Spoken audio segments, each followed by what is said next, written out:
All attendees are in listen-only mode.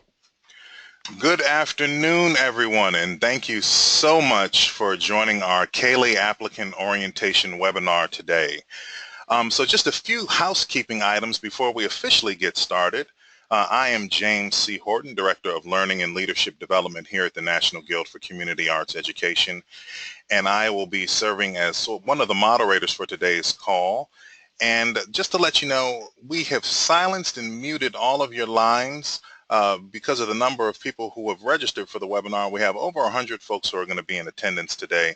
But if you do have a question, I want to encourage you to use that chat box right on the right-hand side of your screen in your toolbox. Type it in there, and myself, John McCann, or one of our faculty who are on this session today will get right back to you.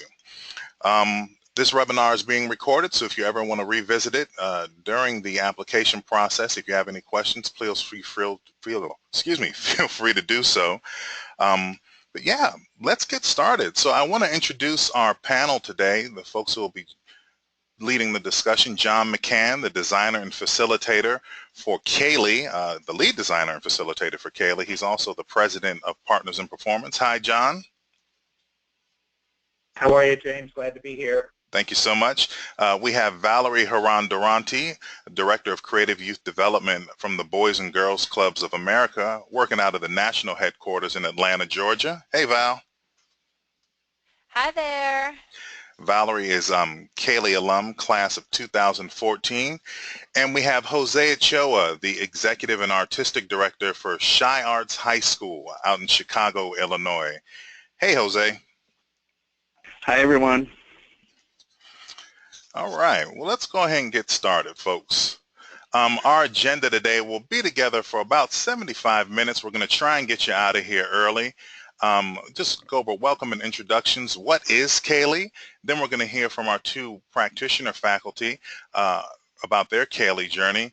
We'll do a quick Q&A, so any questions that you have for John or our practitioner faculty, Valerie or Jose, please let us know what those are. We'll talk about how to apply, and then we'll also talk about next steps in the application process for CAELI. But before we get started, we wanted to ask a couple questions. So I just threw out our first question, which is, as far as the role that you play in your organization, which best describes you?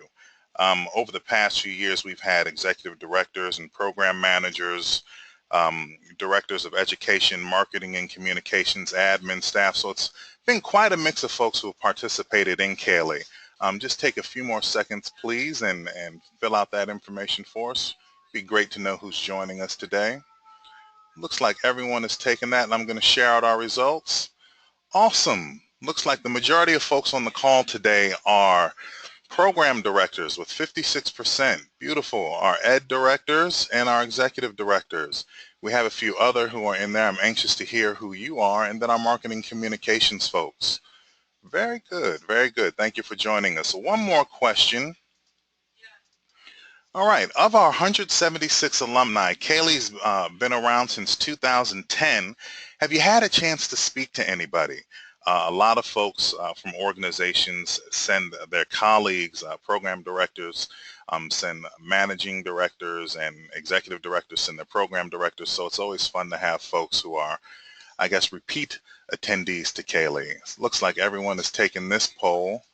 Let's close that and share that out real quick. Wow, very good. So 38% of the folks on the call today have had a chance to have a dialogue with someone from CAELI, and 63% have not. I want to encourage all of you who have not had a chance to speak to an alum to reach out to me directly. If you're curious, I would love to connect you to an alum, but at the end of this call today, 100% of people will be able to say that they have talked to a CAELI alum personally, because Valerie and Jose are indeed that. Beautiful. Thank you so much for taking those polls today. All right. What is CAELI? Why did we create it? Like I said earlier, the CAELI has been around, the Community Arts Education Leadership Institute, since 2010.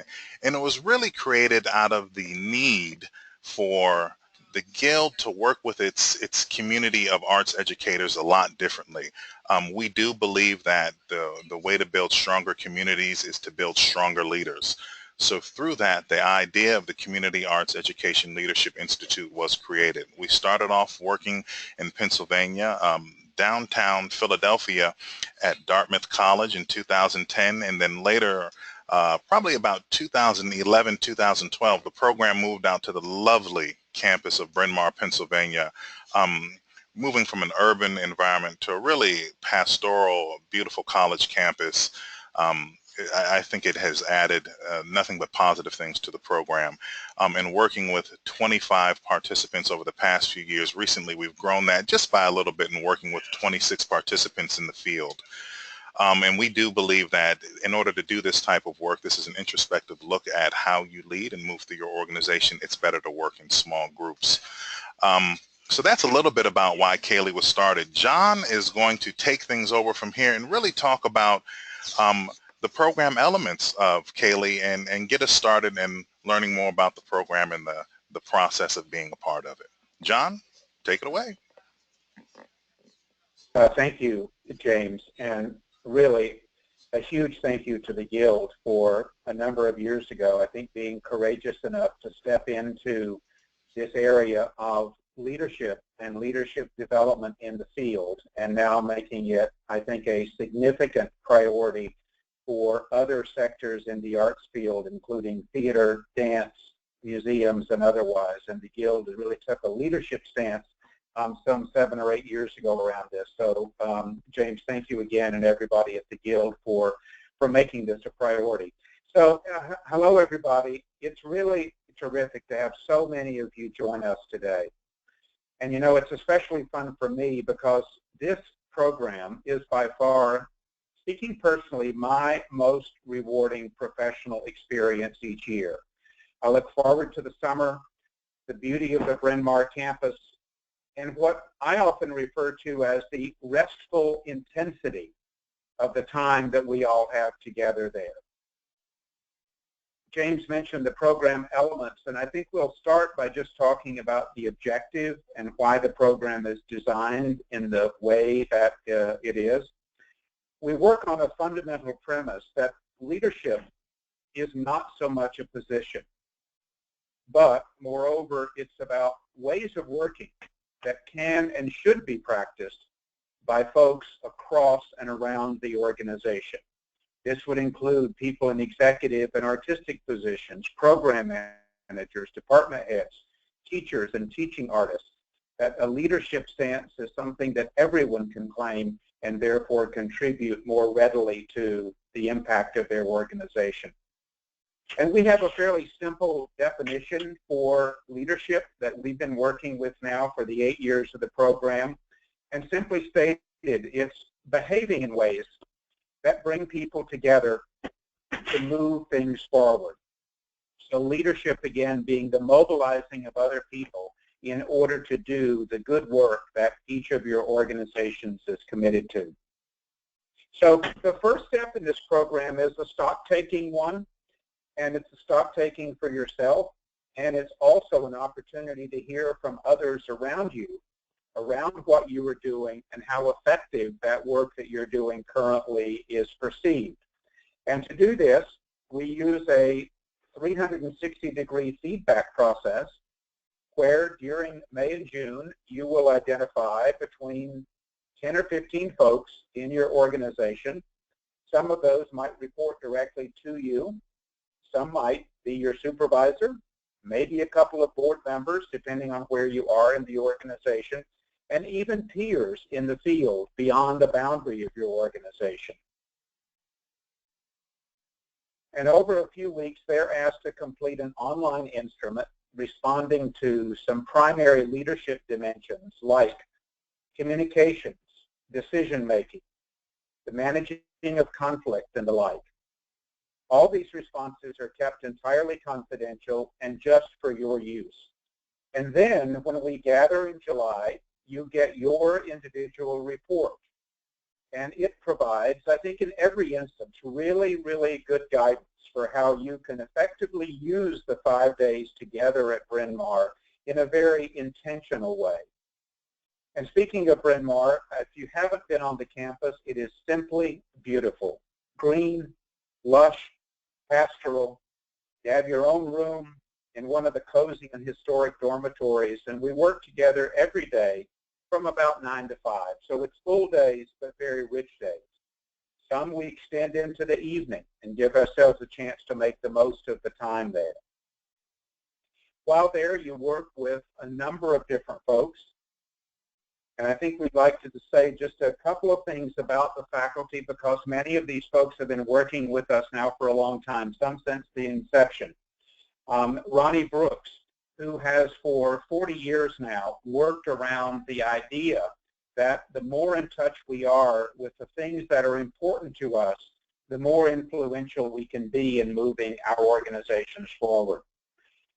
Two coaches, Mary Parrish, that we've been working with for a number of years, and Craig Coble, who will be joining us new this year, but is certainly not new to us in the leadership development field. I've personally got to work with Craig on other projects and admire his approach, his candor, and his authenticity when working with folks in the coaching realm. So Mary Parrish and Craig Coble working with us as coaches. Amakajo from DreamYard, who has been working with us now for the last 2 years, and I'll also be on site with everyone for the time that we have together. And in addition to these folks who really have spent their life working around effective leadership practice, we'll also have people who actually embody that practice out in the field, your peers. And the 3 folks that we'll have working with us this year while we're on site, in addition to those faculty members, would be Magda Martinez, who was actually in our first class of CAELI back in 2010, and who's at the Fleischer Memorial in Philadelphia, and also Valerie and Jose, that you'll be hearing more from as we continue our conversation today. And so when you think of that week with all of your colleagues and with these great folks, I hope you wouldn't think of it as a seminar where you're sitting around taking notes, but thinking about it as a time of doing stuff, being on your feet, engaging with your peers. A couple of participants over the years have characterized their experiences for us in different ways, and I would just share 2 of those. From 2012, someone said, having this time away from my day-to-day life to learn, reflect, and reconnect with my best self has been a godsend at a time when I most needed it. The experience will shape the rest of my life. Someone else a couple of years later, being in such a beautiful location with good food, comfortable surroundings, reinforced the repeated message to take care of and respect myself as an individual who has a lot to contribute to the world. So the time on site is a time that is, I think, viewed by the 176 folks who have moved through the program as quite special. You leave Bryn Mawr with hopefully new friends, and in many instances, allies for life.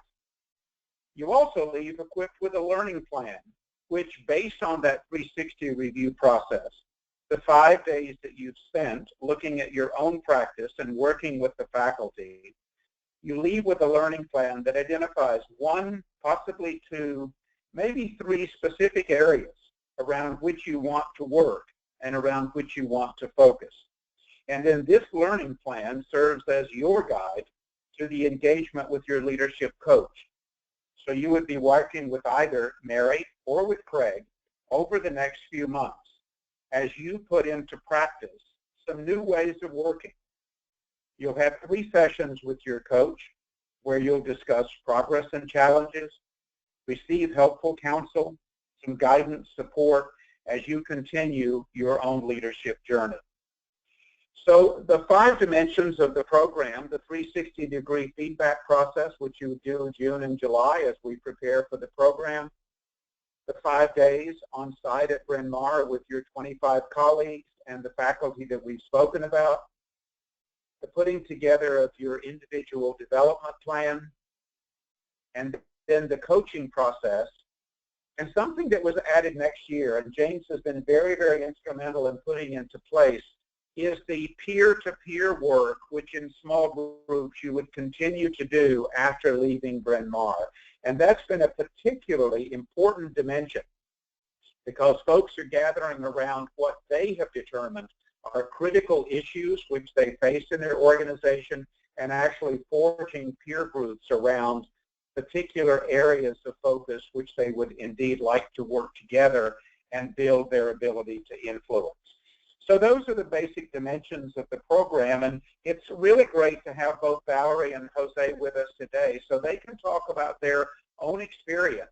And we've given them just sort of a broad framework, and we're going to hear from them for about 7 or 8 minutes each, and then we'll open it up to questions from you all. So we'll start with Valerie if it's okay, and then we'll move to Jose. And the broad frame we've given them is, now that the program for Valerie is 3 years ago and for Jose some 4 years ago, way back then, if you remember, why was it that you chose to apply? What was it about the program that you thought intriguing enough to say, wow, this might be worth my investing in? So your own reason for applying. Now that you can look back on it after 3 or 4 years, what made it worthwhile for you? And what stands out as really valuable in the experience?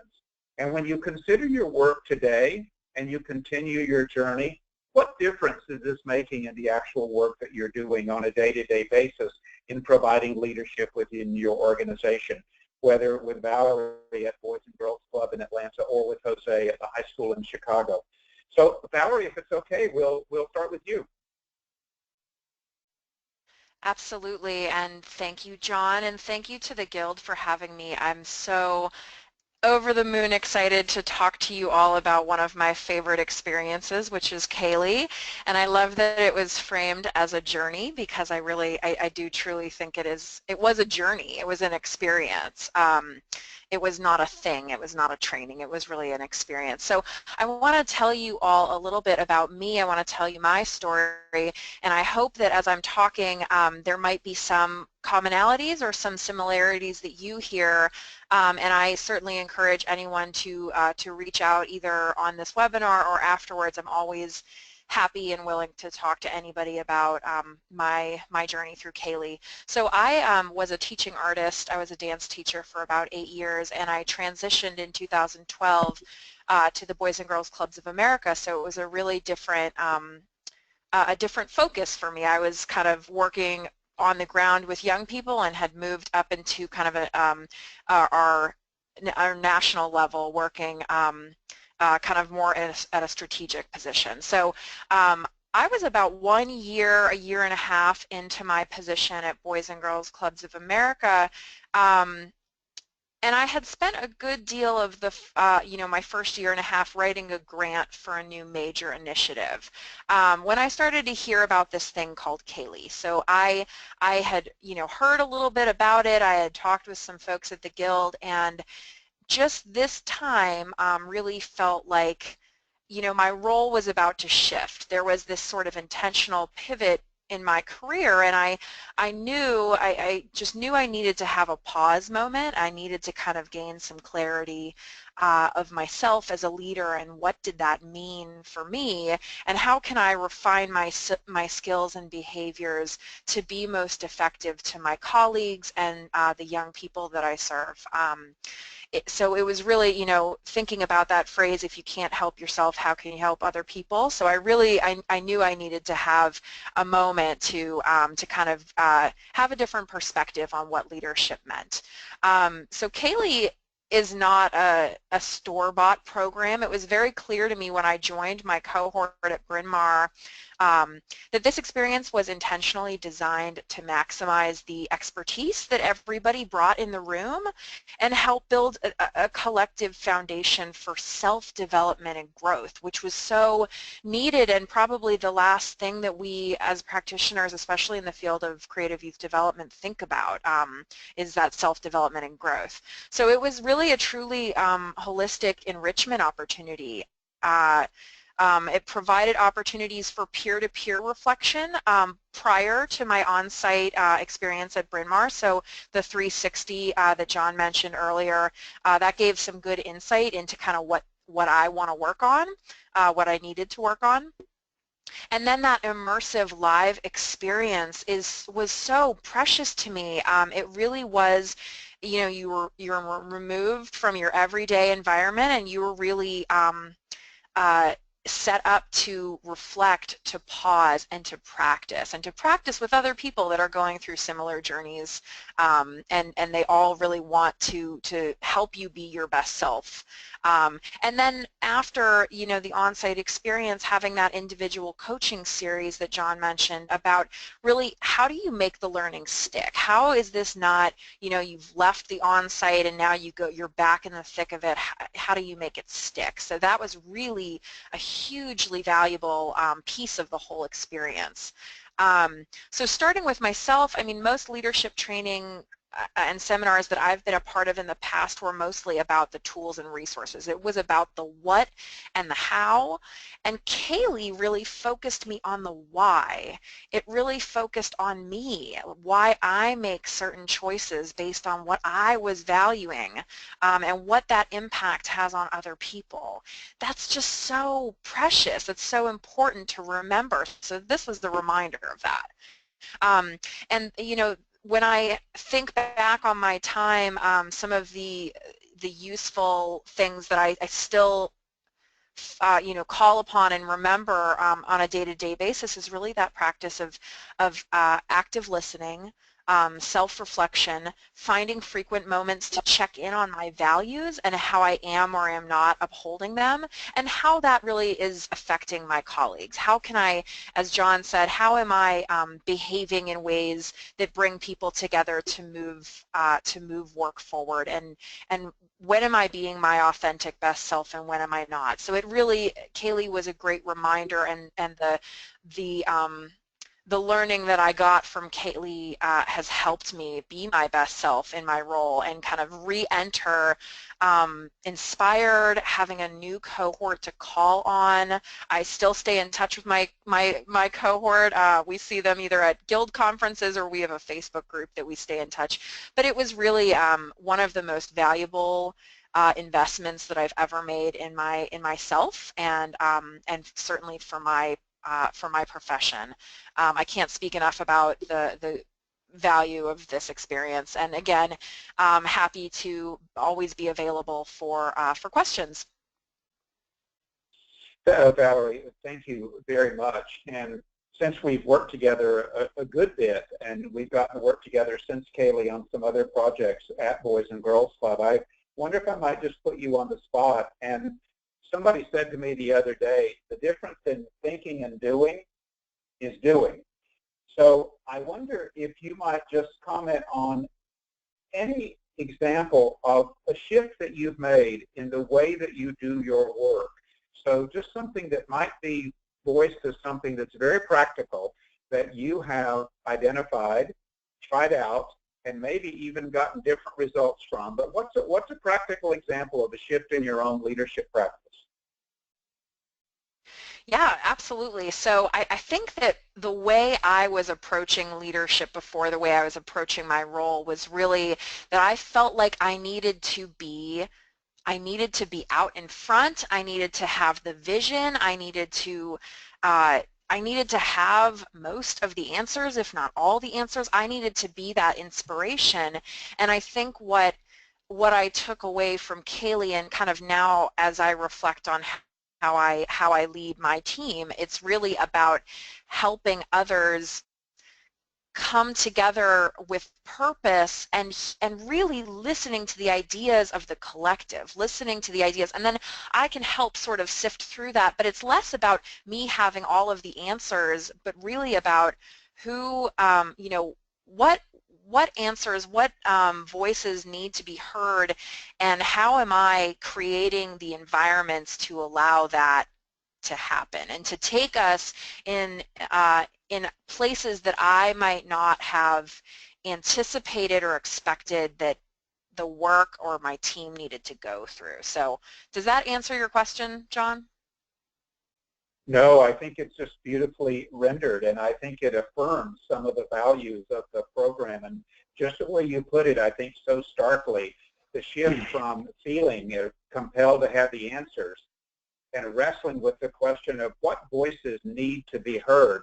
And I just think in the world that we're encountering right now, that question, what voices need to be heard, both within the organization and beyond the boundary of the organization, just knowing that's something that you have shifted toward and are practicing, I think, it, again, embodies some of the values of the program. So thanks for that very, very concrete example. Thanks very much, Valerie. Absolutely.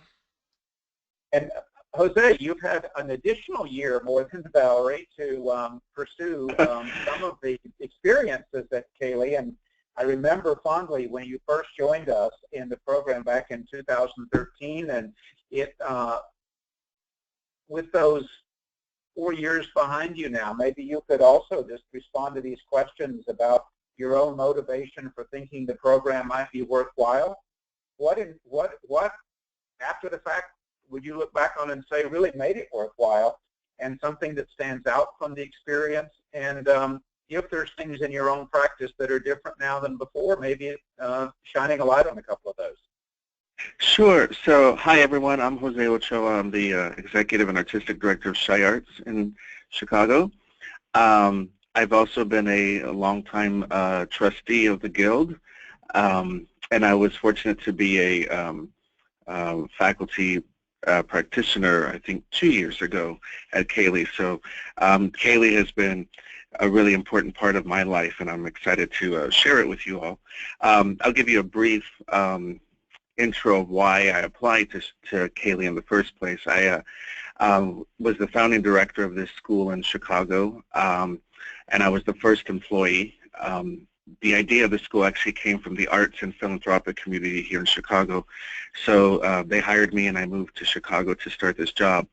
And in 4 years, we were at full capacity going from, or 5 years actually, again, the only employee to now having 160 employees and having a full high school of 600 students. And even though that period and still today, this position for me has been one of the greatest joys of my life. It was, the startup period was probably the most stressful and taxing period of my life. And so I was frankly in a dark place, and I was not in a great place. So I was looking for something I was looking for a sign. Is this what I still needed to do? How could I restart and recharge? And CAELI was exactly that for me. So I applied, and luckily I was able to be a part of this experience. For me, the things that were so important to me from CAELI was that going into it, I was really nervous, probably like many of you, wondering what is this 360 about?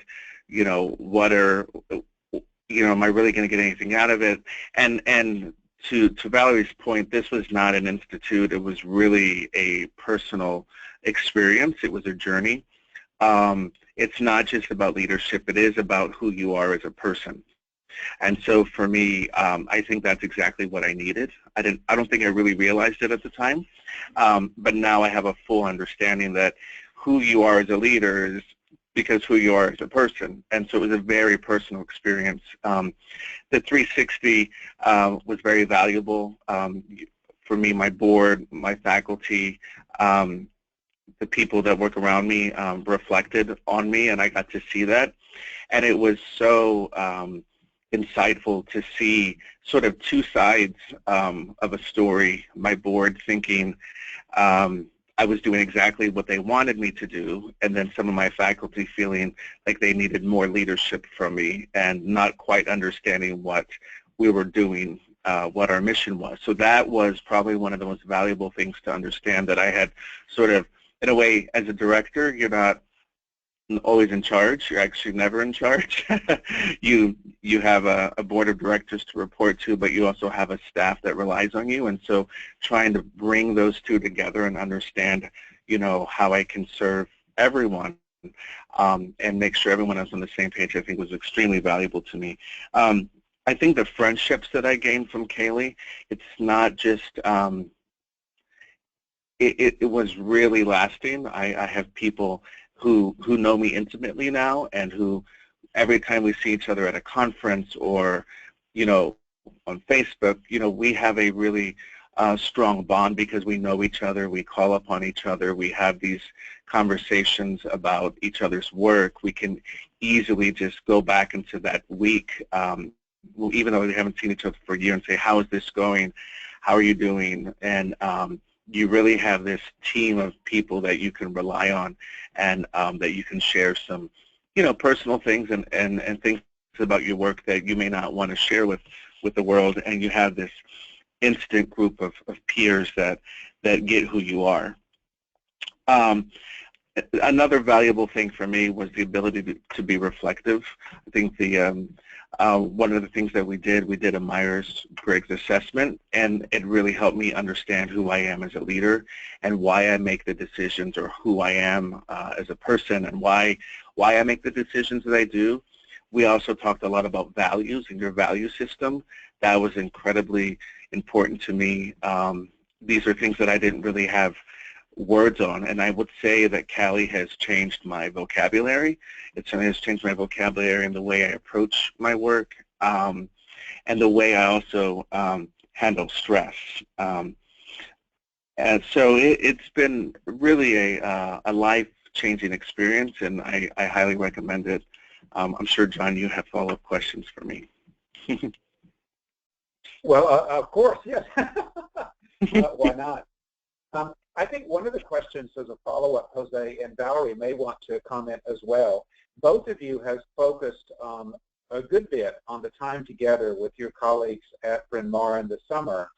And we mentioned at the outset that another component of the program is the coaching relationship. And for many people on the call, coaching may be an experience that they have not had before, or if they had, it may have been a one-time coaching session, or it may have been a long time ago.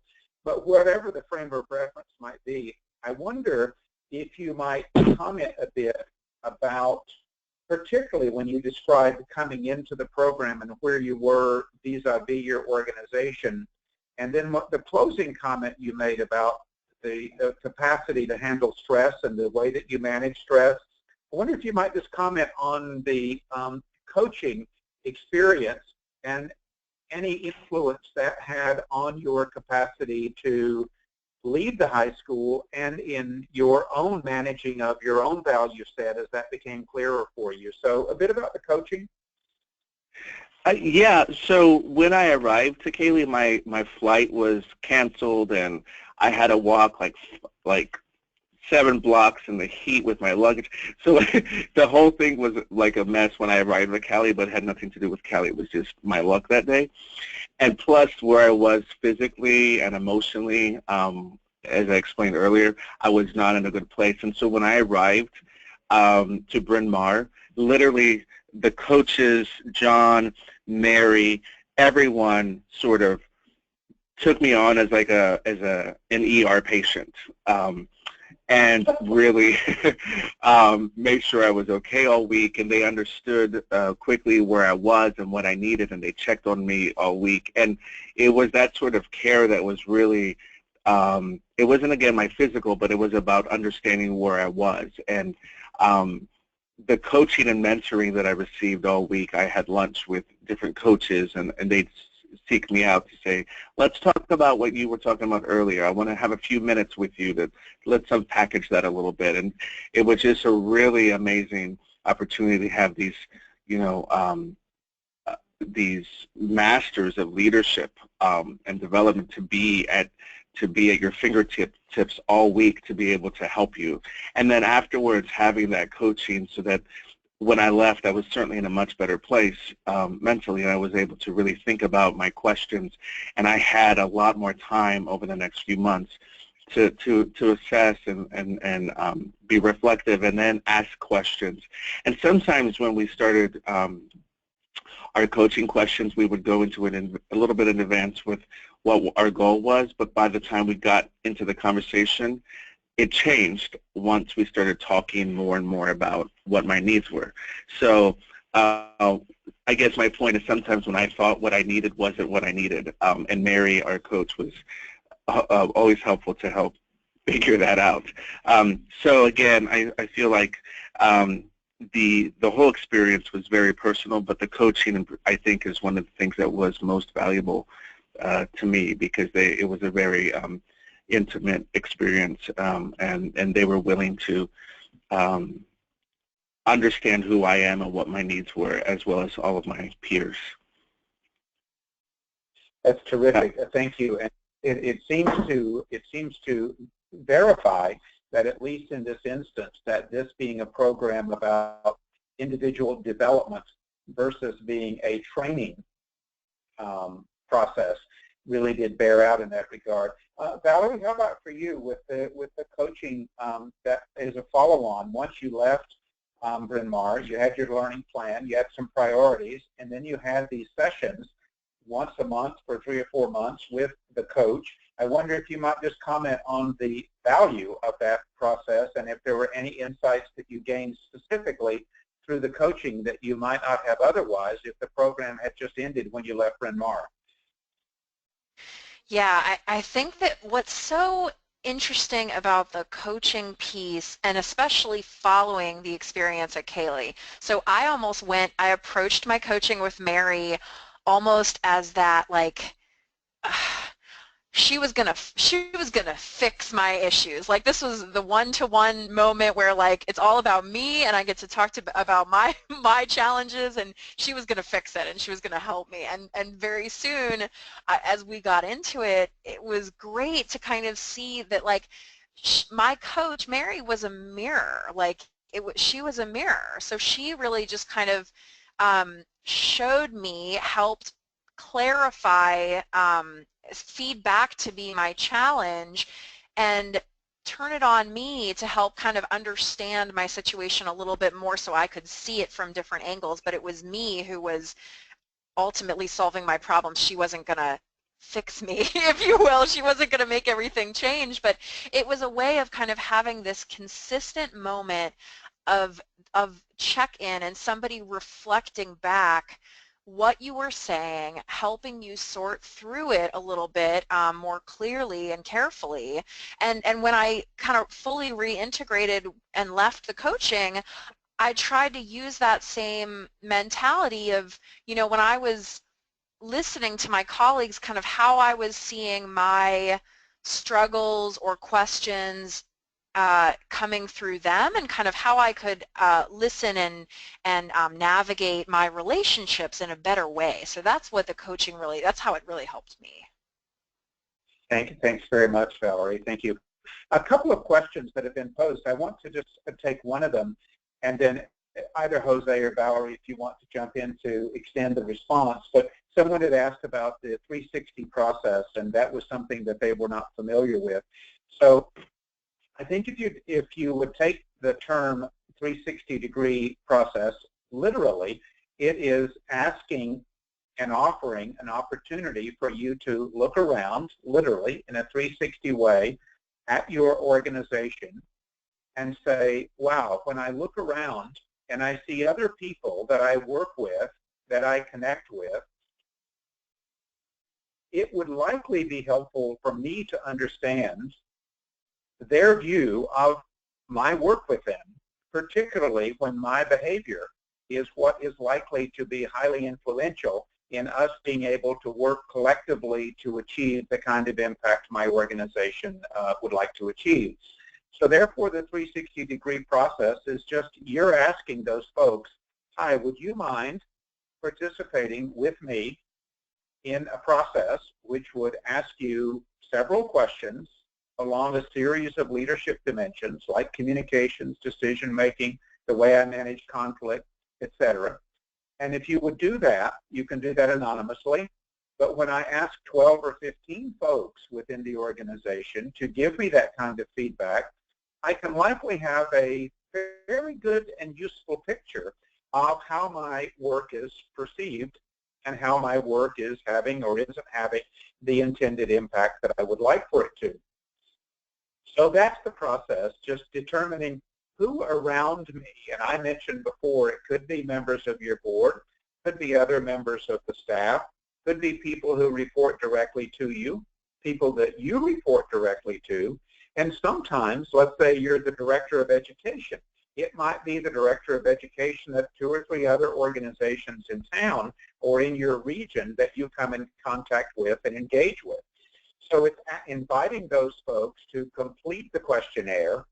That then is put into a composite report that is shared with you, and those responses then, once you take those and spend the time together with Mary and Craig on site, there's likely some priorities that begin to bubble up and say, wow, when I look at these responses, here's something about my managing of conflict or my avoidance of conflict, which I could really spend some time working on.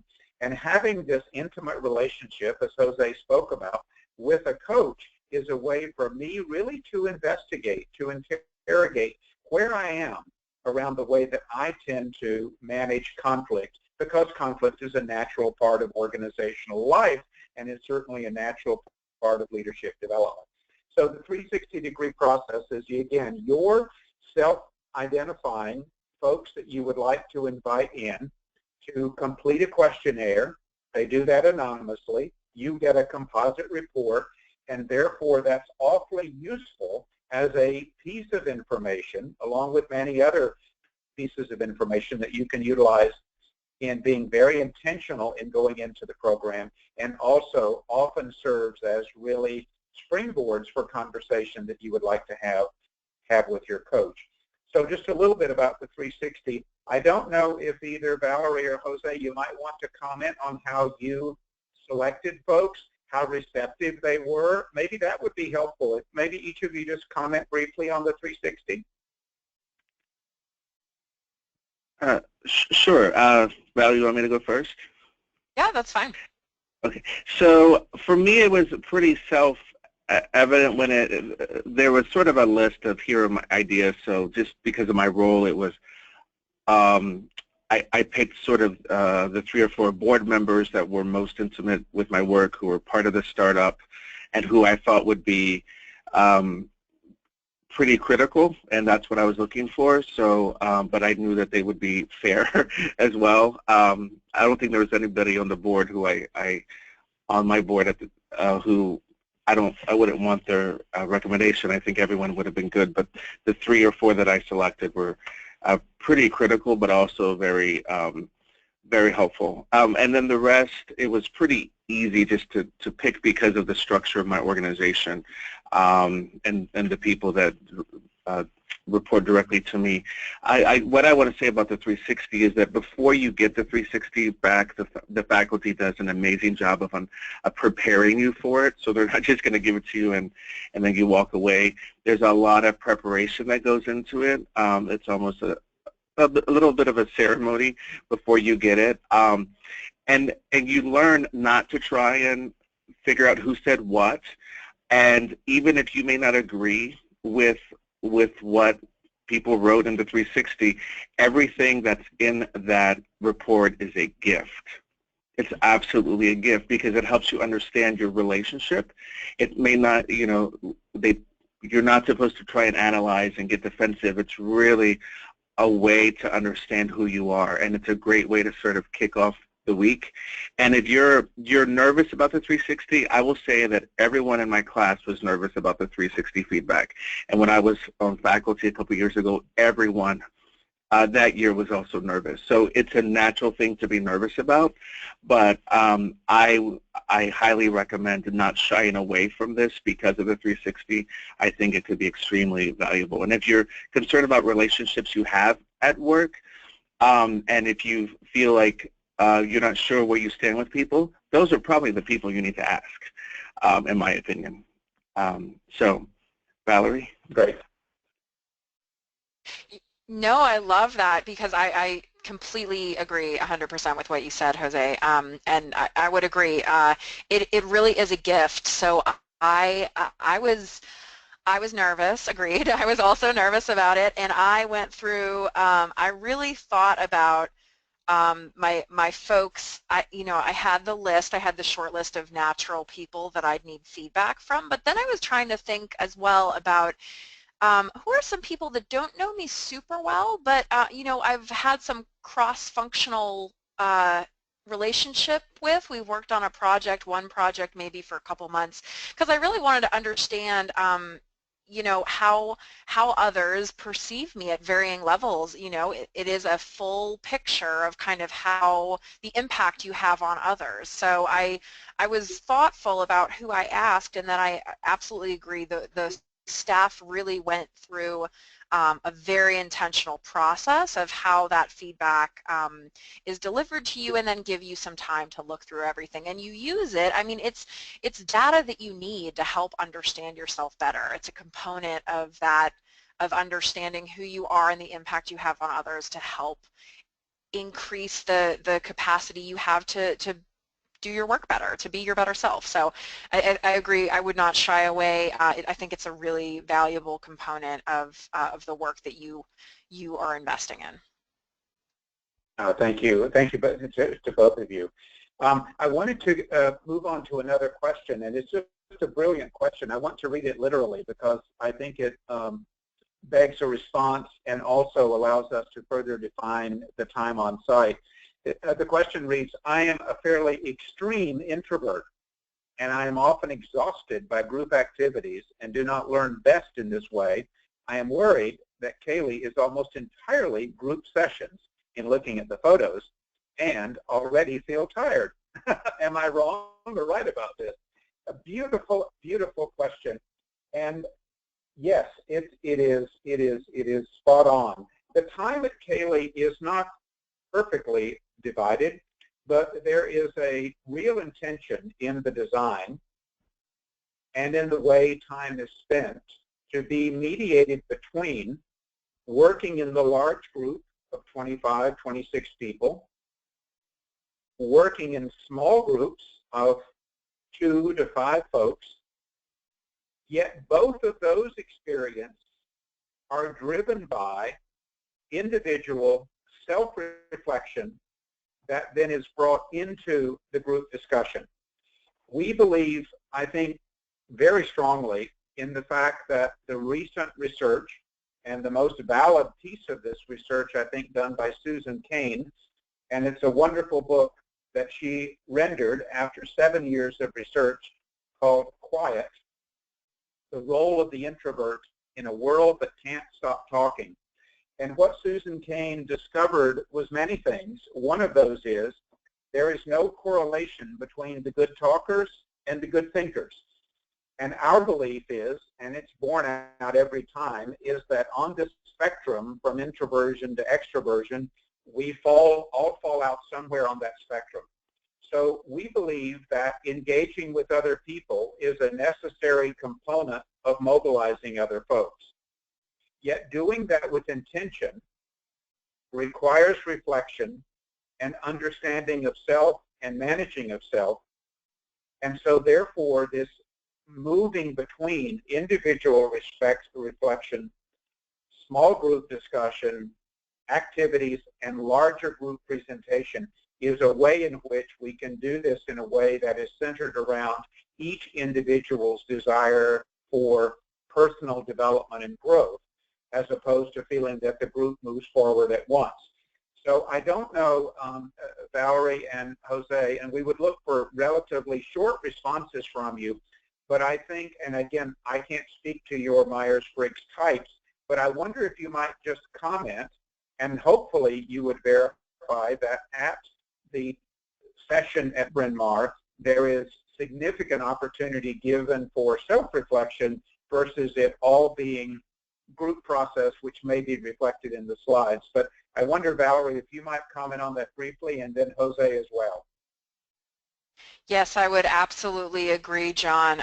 There is a lot of intentional design work that goes into exactly what John said, making sure that there is a lot of different ways of processing, of discussing, of reflecting to meet the needs of different people, of different participants in the cohort. So I actually felt like there was a lot of individual individual reflection time. There was a lot of intentionality around, you know, breaking up group learning time. So I really felt like it was actually probably heavier on the self-reflection than even the group time.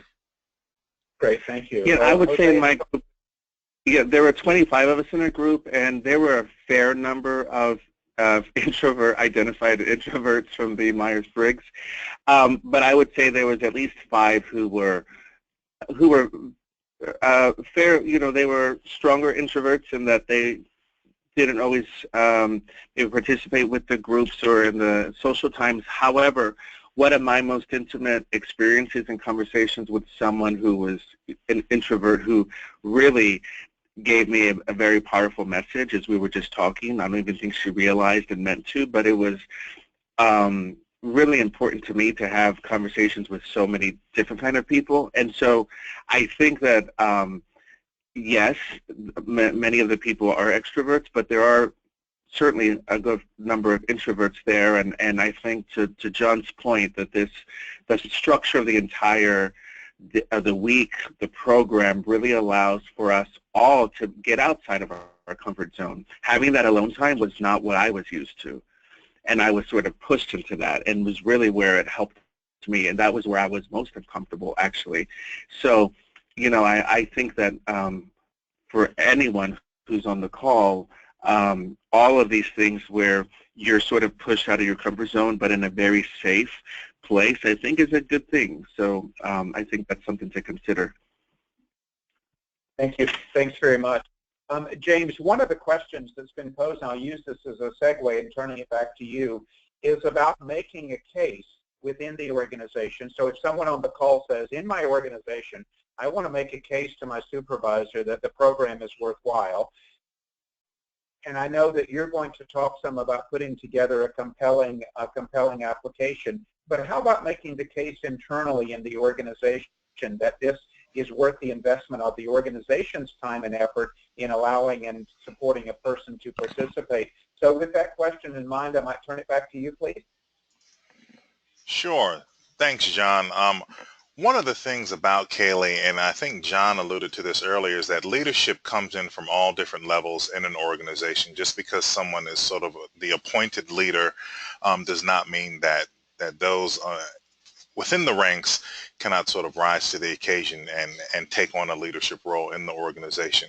So one of the things that we ask people to do in creating a compelling application is to really talk about that demonstrated leadership potential and having a dialogue, a written dialogue sort of with yourself and with those who might be in positions of leadership at your organization to convince them, hey, this is something for us, for all of us, and being able to talk about leadership in the organization and strengthen leadership on the organization. One of the things that I love about CAELI is that, Jose even brought this up, is that it sends you back to your organization with a different type of vocabulary. So you talk about leadership and you talk about things differently, and it no longer turns into a leadership about, a conversation about leadership as much as it is a conversation about who you are. And I think Jose articulated this beautifully.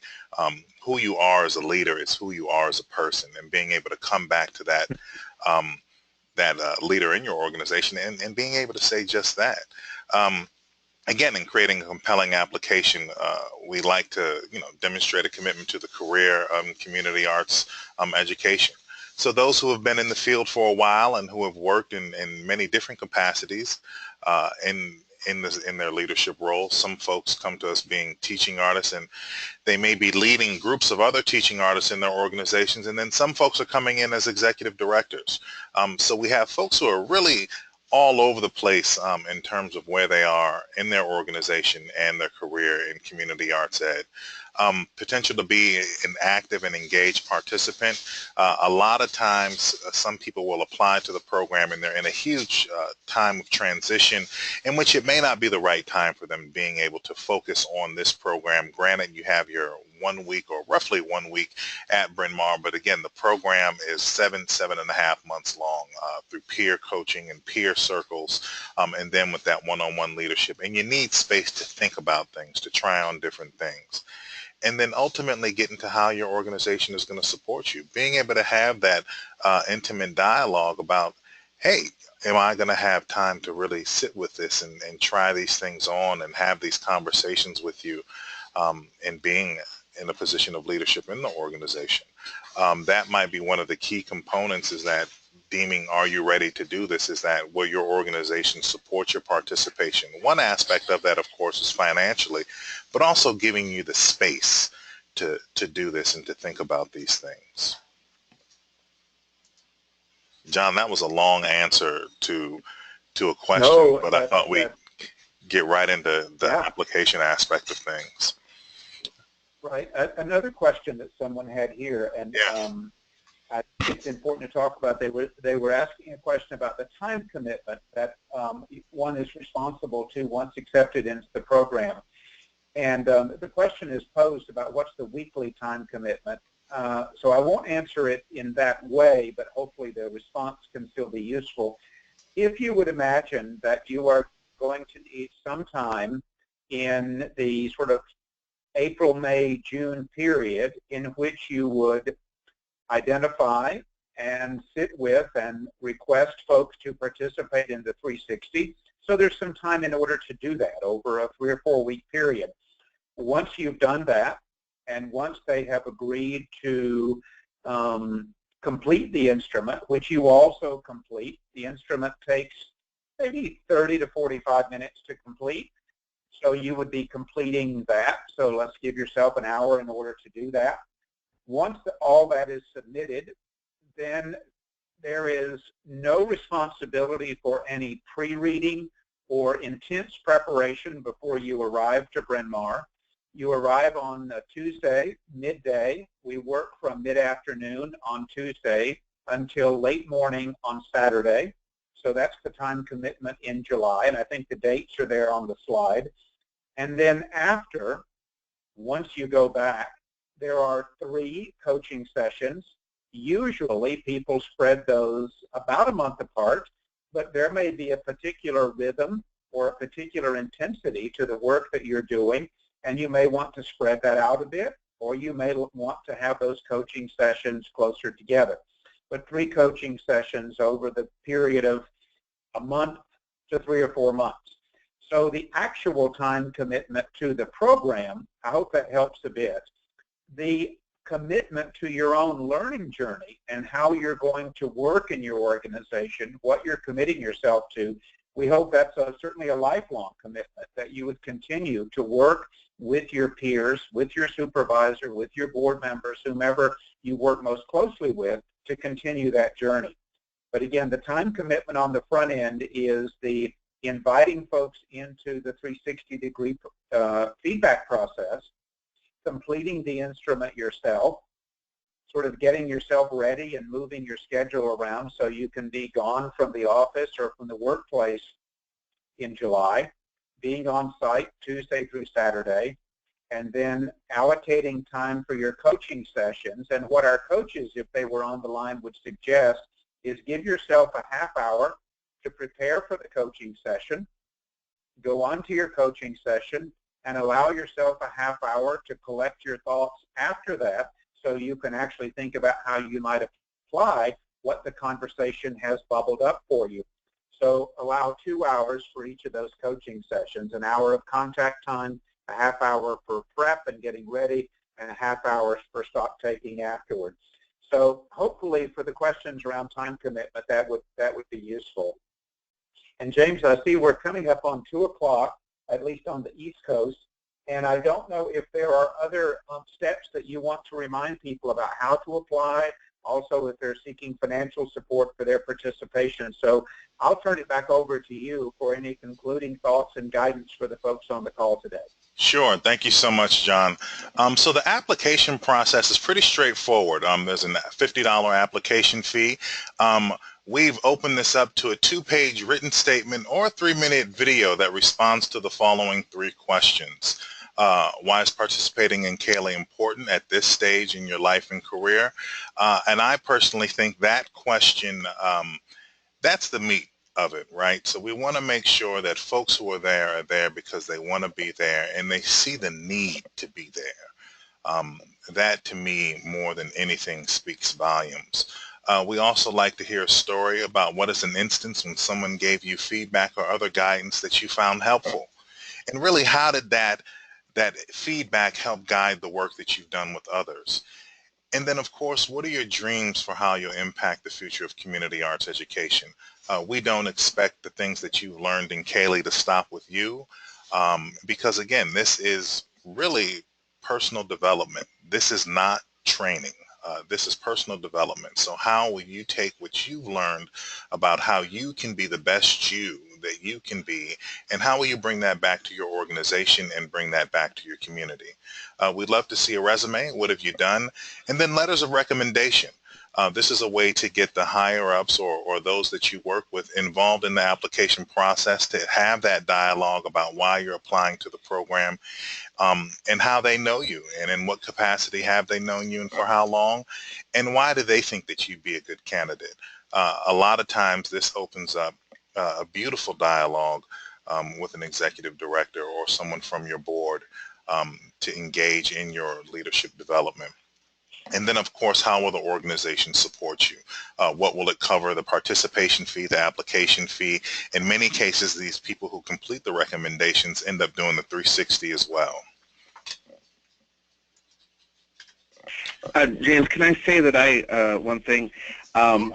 Hopefully, with all the materials that we have and the information, you'll be able to state your case why this is important.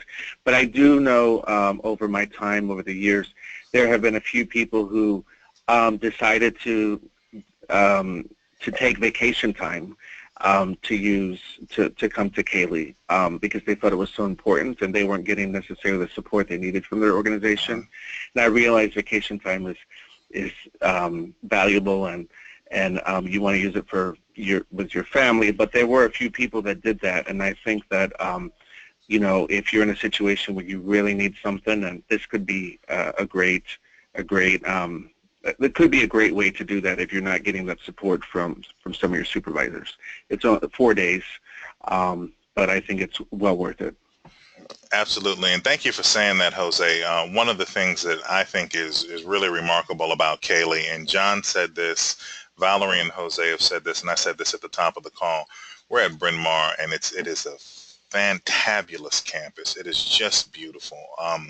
Green grass, rolling hills, these historic buildings. So it really does feel like a sort of retreat space. And if vacation time is what you have to use, we know that's precious. But, you know, it may be an option. It may be an option. Thinking about financing your participation, we have sample fundraising letters on our website. Now, I'll give you a link to that on the next slide. But if you want to advocate for yourself to your local arts council or arts agency, we have a sample fundraising letter that you can just plug in your information as it may pertain to those participant funders. And then we have our financial aid pot.